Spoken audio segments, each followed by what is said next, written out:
நம்ம மீச மாமா இருக்கார்ல, நம்ம நக்கீரன் சார், நக்கீரன் கோபால், "நெற்றிக்கண் திறப்பினும் குற்றம் குற்றமேன்னு" சொன்ன நக்கீரன். அந்த நக்கீரன் இல்ல. இவர் வந்து ஒட்டுமீச நக்கீரன்.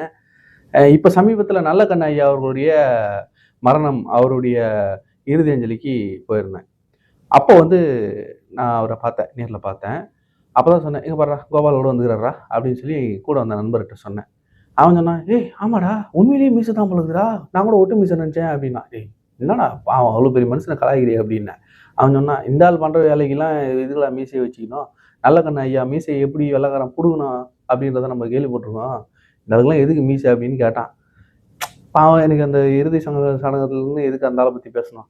நல்லவர பத்தி பேசிட்டு போவோமேன்னு சொல்லிட்டு அவர பத்தி பேசிட்டு அவருக்கு மரியாதை செலுத்திட்டு வந்தோம். இப்ப எதுக்கு அந்த இறுதி சடங்குல கலந்துக்கிட்டதெல்லாம் நம்ம பேசணும் அப்படின்னு பார்த்தீங்கன்னா, மாமா பேசியிருக்காரே. என்ன பேசியிருக்காருன்னா, அ விஜய் அவர்கள் அங்க வந்திருந்ததாகவும், அங்க அவரு குடித்துவிட்டு வந்திருந்ததாகவும், அப்படியே அவரு சுத்தி 1 கிலோமீட்டருக்கு ஒரே நாத்தம் அப்படின்னும் மீசக்காரர் பேசியிருக்காரு. அத கொஞ்சம் கிளாரிஃபை பண்ணல நம்ப. அதுதான் வந்து இங்க பேச வந்திருக்கோம். முக்கியமா அவங்களுடைய அந்த தனிப்பட்ட வாழ்க்கை இருக்குல்ல, அதுல வந்து கணவன் மனைவிக்குள்ளார இருக்கிற பிரச்சனை இருக்குல்ல, அத பத்திலாம் பேசியிருக்காரு. அத பேசுனது மட்டும் இல்லாம, இந்த சங்கி சாயம், சங்கி சாயம்ன்னு வழக்கமா பூசுவாங்கல்ல. திமுக கிட்ட இருந்து வாங்கி திங்கிறவங்க ஃபுல்லா பூசுறது அந்த சங்கி சாயம். அத வந்து திரும்பவும் இப்பவும் பூசியிருக்காரு. இவங்களுக்கு என்னன்னா, கடைசி வரைக்கும் திமுகவ தவிர எல்லாரும் சங்கி தான். நாளைக்கு காங்கிரஸே திமுக கூட்டணியிலருந்து பிச்சுக்கிட்டு வெளிய வந்துச்சுன்னா, காங்கிரஸும் சங்கி தான். இவங்களுக்கு இது ஒண்ணு தான் வந்து சோறு போடுற ஒரே குலதெய்வம். இந்த சங்கி இல்லன்னு வச்சுக்கங்களேன், இவங்களுக்கு சோறே கிடையாது. மொதல் விஷயம் இந்த சங்கி மேட்டர உடைச்சுருவோம். அண்ணன் முதல்ல என்ன சொல்றாப்லன்னா, "சங்கி தான் விஜய். அதுல எந்த ஒரு மாற்று கருத்தும் இல்ல." அப்படின்னு ஆரம்பிச்சு பாதியில வராப்புல. இது யாரோ ஒருத்தர் யாரோ யாரோ ஒருத்தர் கூட பேசுற மாரி ஒரு ஆடியோ டேப்பு. இந்த ஆடியோ, வீடியோ ரிலீஸ் பண்றதெல்லாம் இவங்களுக்கு வந்து கைவந்த கலை. நம்ம அத ஏற்கனவே பேசியிருக்கோம். அது உண்மையா பொய்யான்னும் தெரியல. எதையோ கையில கிடைச்சத தூக்கி போட்டு எப்படியோ உருட்ட வேண்டியது. எப்படி இந்த ஸ்டேஜ்ல வந்து விஜய் இவர் இந்த பேப்பர் தான் வச்சு படிச்சாருன்னு வாய் கூசாம, அது ஏஐன்னு கூட தெரியாத தற்குறிங்க. அது ஏஐல கிரியேட் பண்ண பேப்பர்ரா தற்குறிகளா அப்படின்றது கூட தெரியாம, எவனாவது எதையாவது கிரியேட் பண்ணி போட்டா அத தூக்கிக்கிட்டு நக்கிட்டு திரிய வேண்டியது. அந்த மாதிரி பேப்பர தூக்கிட்டு திரிஞ்சவங்க இப்ப இந்த டைவர்ஸ் இத அப்ளை பண்ண இந்த டாக்குமெண்ட் இத தூக்கிட்டு சுத்திட்டு இருந்தாங்கல்ல, அத வச்சுட்டே பேசிக்கிட்டு இருந்தாங்கல்ல, அந்த மாரி பேசியிருக்காரு. பேசிட்டு அப்ப வந்து யாரோ யார் கூடயோ பேசுற மாரி ஒரு ஆடியோ, அதுக்கு இவங்களா ஒரு பேரு இவன், இவன் தான், இவன் அவன் தான் அப்படின்னு பேர் வச்சுக்கிட்டு, இதுக்குள்ளார கிரியேட் பண்ண ஆடியோவா, இல்ல ஒரிஜினலா எதுவும் தெரியாது. ஆனா அத வச்சு டீட்டெயில்டா புலனாய்வு பண்ணுவாய்ங்க. புலனாய்வு புலி மீசக்கார மாமா.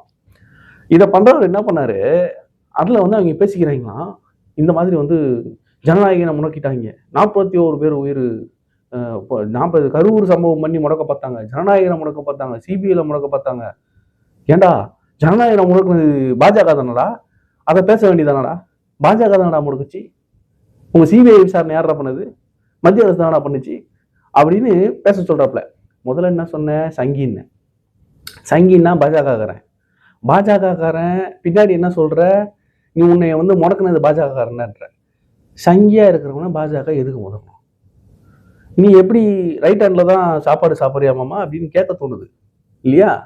இப்படி இந்த பக்கம் பேசிட்டு அப்படியே கொஞ்ச நேரத்துல அவனையும் மாத்தி பேசுவான். அப்படியே தனிப்பட்ட வாழ்க்கையில பேசுவேன். இப்படிலாம் பேசுறதுக்கு பயந்த அப்படின்னா நீ முதலமைச்சரா வரவே கூடாது. அதாவது எவனுமே எங்க திமுக எங்களுக்கு சோறு போடுற படி இருக்கிற முதலாளியை தாண்டி எவனையும் இங்க முதலமைச்சர்னு கனவோட வந்துடக்கூடாதா? அவன் தனி மனித தாக்குதல் பண்ணுவான்டா, அவன் பர்சனல் எடுத்து பேசுவான்டா, அசிங்க சீமா பேசுவான்டா, அவதூறு பேசுவான்டா, அள்ளி தெளிப்பான்டா. அந்த சாக்கையில் தான் நாங்க உருண்டு இருந்து வந்திருக்கோம் அப்படின்னு அண்ணன் சொல்றாப்புல நம்ம மீசக்கார மாமா. இதெல்லாம் பேசிட்டு முதல் விஷயம் இந்த சங்கிக்கு அந்தாலே வந்து சொல்லிட்டாப்புல.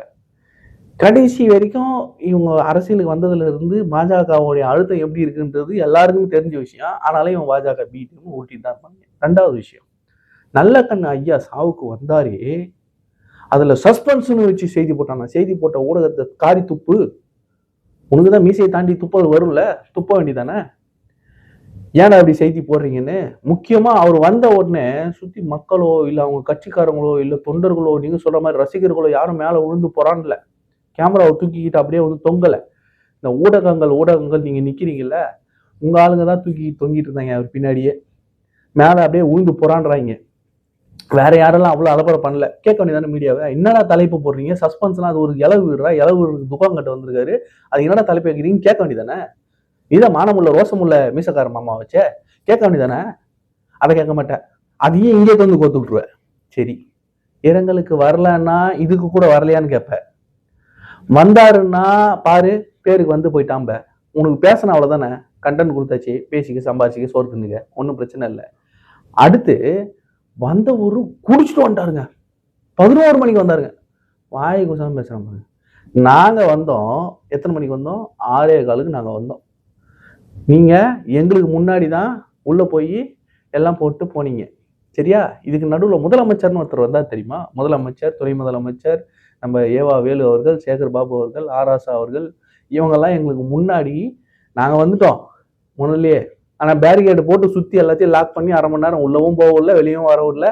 எதுக்குடான்னா முதலமைச்சர் வரா, முதலமைச்சர் வரா, முதலமைச்சர் வரா. சரி, அங்கேயே கேட்டாங்க, கம்யூனிஸ்ட் தோழர்கள் அசிங்கமா கேட்டாங்க அங்க இருந்தவங்க. முதலமைச்சர் வந்தா வரிசையில வந்து மாலையை போட்டு பார்த்துட்டு போக சொல்லியா? அவருக்காக நாங்க எல்லாம் ஒதுங்கி நிக்கிறோமா? நாங்க என்ன தீவிரவாதிகளா? எதுக்கு இவ்வளவு போலீஸ் கூட்டு வந்து நிக்க வச்சுக்கிறீங்க பிளாக் பண்ணி? எதுக்கா பேரிகேட் போட்டு மறைச்சு வச்சுக்கிறீங்க? அந்த மனுஷன் எளிமையா வாழ்ந்த மனுஷன். அந்த மனுஷனுக்கு இறுதி அஞ்சலி செலுத்துறதுக்கு வந்து செலுத்திட்டு போக வேண்டியதானே முதல்வர். கூட்டணி கட்சி தானே நாங்க எதிரி கட்சியா? நாங்க என்ன பண்ண போறோம்? அவரை யாரும் மேல வந்து தொற்றக்கூடாது, யாரும் வந்து துக்கம் விசாரிச்சு பேசிடக்கூடாது, அவர்கிட்ட யாரும் நெருங்கிடக்கூடாது. ஃபுல்லா அவ்வளவு ப்ரொடெக்ஷன். சரி, முதலமைச்சருக்கு பாதுகாப்பு கொடுக்குறேன்னு கொடுக்குறீங்க, அவர் வரும்போது கொடுங்க. அவர் வர்றதுக்கு வீட்டுல இருந்து கிளம்புனதுல இருந்து இங்க மொத்த பேரும் பேரிகேட் பண்ணி லாக் பண்ணி உட்காந்து எல்லாம் பேசிட்டு இருந்தோம். கம்யூனிஸ்ட் தோழர்கள்லாம் கிழிக்கிறாங்க. உண்மையிலேயே வந்து அதெல்லாம் வேற யாரு எந்த கட்சிக்கோ இயக்கத்துக்கோ வராத தைரியம் தான். போலீஸ்காரங்களே போட்டு அவர் வரணும்னா வரும்போது வரட்டும், நாங்க பார்த்துட்டு போனோம் நவரு அப்படின்னு சொல்லி போலீஸ்காரங்கிட்ட சண்டை போட்டுக்கிட்டு இருந்தோம். இப்படிலாம் பேசிக்கிட்டு எங்களை ஒதுக்கி வச்சுட்டு நீங்களாம் அங்க ஓரம் கட்டி உட்காந்து இருந்தீங்க. எல்லாரையும் பார்த்தோம். நீங்க கிட்ட வரல. அப்புறம் என்ன சொல்றீங்க?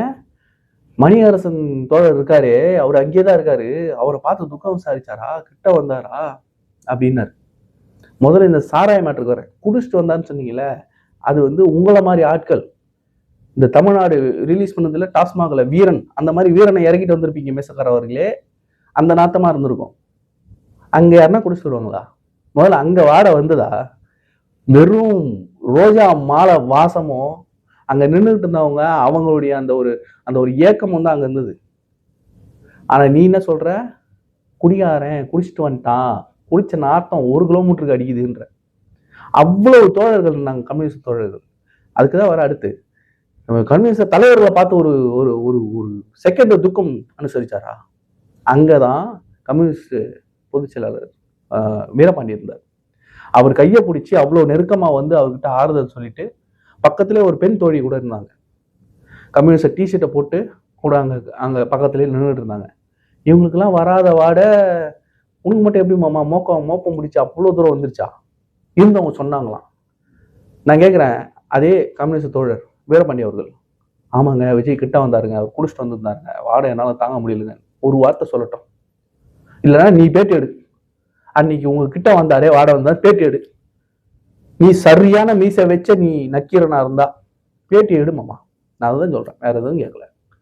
இவ்வளவும் பேசி போட்டு நீ உருட்டுற உருட்டு இருக்கு பாரு, அவ்வளோ உருட்டு. சரி, மாமா வந்து எங்க அநியாயம் நடந்தாலும் பொங்கிடுவாப்புல போல அப்படின்னு நான் ஒரு சேனல்ல போய் 1 நிமிஷமா தள்ளுறேன். இப்ப சமீபத்தில் நடந்த எந்த சம்பவத்தை பத்தியும் மாமா வாயே திறக்கல. என்ன மாமா இது? மனசாட்சி இதை மாமா உனக்கு? நான் என்ன கேட்கிறேன், கிருஷ்ணகிரியில 2 வயசு பச்சை குழந்தை உன் திமுகவுடைய நிர்வாகி ஒருத்தன் சீரழிச்சு கொன்னானே, அதை பத்தி பொட்டு வாய தந்துருக்கிறியா மாமா நீ மீசமாமா? ஒரே ஒரு வார்த்தை. இந்நேரம் இது வேற எங்கேயோ எதுக்கோ ஏதோ ஒரு மாநிலத்தில் நடந்திருந்தா அப்படியே கடிச்சு கொதறி இருக்க மாட்டேன் அவனை. என்ன பேச்சு பேசியிருப்ப? திமுக காரன் பண்ணா அது கொலை இல்லை, அதெல்லாம் உக்காந்து அதை தின்னுட்டு இருப்பல்ல நீ. அடுத்து நம்ம மதுரை பக்கத்துல திண்டுக்கல் ஒட்டஞ்சத்திரத்துல ஒரு பட்டியலின இளைஞரை ட்ரில்லு போட்டு கொண்டிருக்கானுங்க. ட்ரில்லு போட்டு சூடு வச்சு 600 ரூபாய் அறுத்து கொண்டிருக்கானுங்க. இந்த கிருஷ்ணகிரியில அவனை செய்ய வேண்டிய வேலைய வேற ஏதோ ஒரு பட்டியலின பையனுக்கு பண்ணிருக்கானுங்க. அதை அப்படியே மூடி மறைச்சிட்டீங்களா? ஒரு வார்த்தை பேசுனியா மாமா அதை பத்தி நீ? ஒரே ஒரு வார்த்தை. அது எப்படி திமுக காரன் செய்யற? அதுவும் பாருங்க, இது எல்லாமே திமுக காரன் செய்யற தப்புகளை எல்லாம் உக்காந்து மறைச்சு அது மேல ஏறி உக்காந்து அதை அப்படியே வந்து அந்த இறந்தவங்களை அள்ளி தின்னுட்டு ஏப்ப விட்டுக்கிட்டு மனசாச்சே இல்லாம இங்க வந்து கத்திக்கிட்டு இருக்கிய. இதான் நடுநிலையாமாமா, நெற்றிக்கண் திறந்துருச்சாமாமா. இவ்வளவு பேசுற, ஆனா இங்க எந்த பிரச்சனையுமே இல்லை. அப்படியே பாலாறு தேனாறு ஓடுது. மக்கள் எல்லாம் சந்தோஷ வெள்ளத்துல அப்படியே கூத்தாடுறாங்க.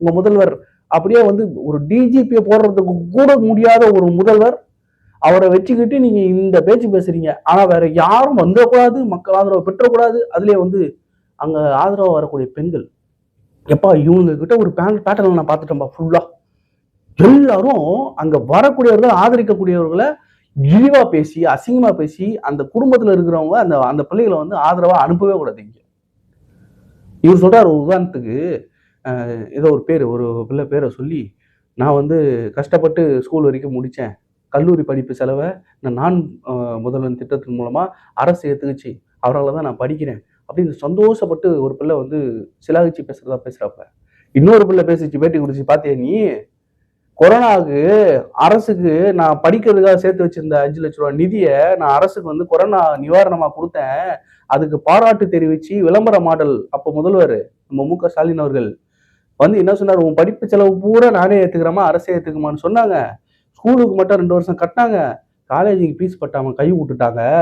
எப்படியாவது இவங்களை நம்பி நான் வேற காலேஜில் சேர்ந்துட்டேன், ஃபீஸு கட்டல, கொஞ்சம் பார்த்து கட்டி விடுங்க, ரொம்ப கஷ்டமா இருக்கு, ஏழ்மையான குடும்பம் தான் நான். விளம்பரம் தேடுறதுக்கு அன்னைக்கு மட்டும் ஷூட்டிங் பண்ணீங்களே, அந்த பிள்ளை படிக்க வேணாம்? ஏன் அந்த பிள்ளைய நான் முதல்ல படிக்க வைக்க வேண்டியதானே? நீங்க சொன்னது தானேங்க நான் படிக்க வைக்கிறேன்னு, செஞ்சீங்களா? ஏன் அது மாணவி இது மாணவி இல்லையா? அது எப்படிங்க அது விளம்பரத்துக்கு மட்டும் ஆட்சி நடத்துறீங்க? இதை பத்தி மாமா பேசுவாரா? பேச மாட்டார்.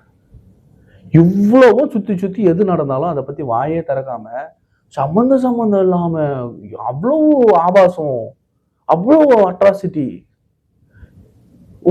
அதாவது தான் முதுகுல எவ்வளவு அழுக்கு இருக்குன்னு முதல்ல பார்க்கணும்னு சொல்லுவாங்கல்ல, தான் முதுகுல இல்லை, எங்க முகத்திலேயே அவ்வளவு அழுக்கு இருக்கு.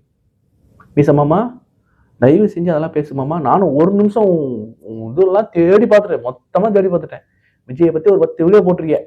ஒத்த வீடியோ இந்த 2 வயசு குழந்தைய கொண்டிருக்கானே, அதை பத்தி ஒத்த வீடியோ போக்சோ வழக்கு 5 கைது பண்ணப்பட்டிருக்கான். ஒரு ஆணுறுப்பு அறுக்கப்பட்டு ஒரு பட்டியலின இளைஞன் கொல்லப்பட்டிருக்கான். அதை பத்தி ஒத்த வீடியோ ஒரு வார்த்தை. எல்லாத்தையும் தின்னு ஏப்பம் விட்டு இன்னைக்கு வந்து இப்படி வந்து பிழைக்கணுமாமா. இதுக்குதான் அவன் அப்பவே காட்டான், அது ஒட்டு மிஸ்ரான்னு. என்னத்த சொல்றதோ. இந்த பதிவை பத்தின உங்களுடைய கருத்துக்களை கமெண்ட்ல சொல்லுங்க. நன்றி. நான் வேலுரன் கேஆர்.